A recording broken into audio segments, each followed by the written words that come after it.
నాకు ఓ స్నేహితుడు ఉన్నాడు. ఆయన ఓసారి గృహప్రవేశం చేశాడు. నేను ఆ గృహప్రవేశం చూడడానికి వెళ్ళాను ఏలూరు.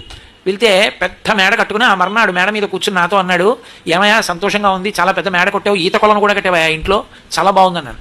అంటే అతను అన్నాడు, ఏమి తృప్తి కోటేశ్వరరావు, ఇది కాదయ్యా, నిజమైన తృప్తి ఎప్పుడో తెలుసా, మేమందరం ఒక్క గదిలోని రెండు గదులు ఉండేవి, ఒక గది వంటిల్లు, ఓ గది హాలు. మాకు ఒక్క టేబుల్ ఫ్యానే ఉండేది కోటేశ్వరరావు. టేబుల్ ఫ్యాన్ ఇలా పెట్టి నేను ఇలా తల, మా తమ్ముడు ఇలా తల, మా అక్క అలా తల, మా చెల్లి ఇలా తల పెట్టుకుని మేము పడుకుంటే ఈ టేబుల్ ఫ్యాన్ నుంచి వచ్చినటువంటి గాలి తగులుతుంటే నిద్రపోయే వరకు నేను, మా తమ్ముడు, మా అక్క, మా చెల్లి అలా మాట్లాడుకుంటూ అందులోనూ వంతులేసుకుని అటు పడుకున్న వాళ్ళు రేపు ఇటు ఫ్యాన్కి దగ్గరగా, ఇవాళ ఇటు పడుకున్న వాళ్ళు రేపటు, అలా పడుకుని నలుగురం తలలు తగులుతూ పడుకుని మాట్లాడుకుంటూ మేము పడుకున్న రోజుల్లో ఉన్న తృప్తి ఏమిటో ఈ మేడలో ఉందనుకుంటున్నావా, ఇందులో లేదయా అన్నాడు.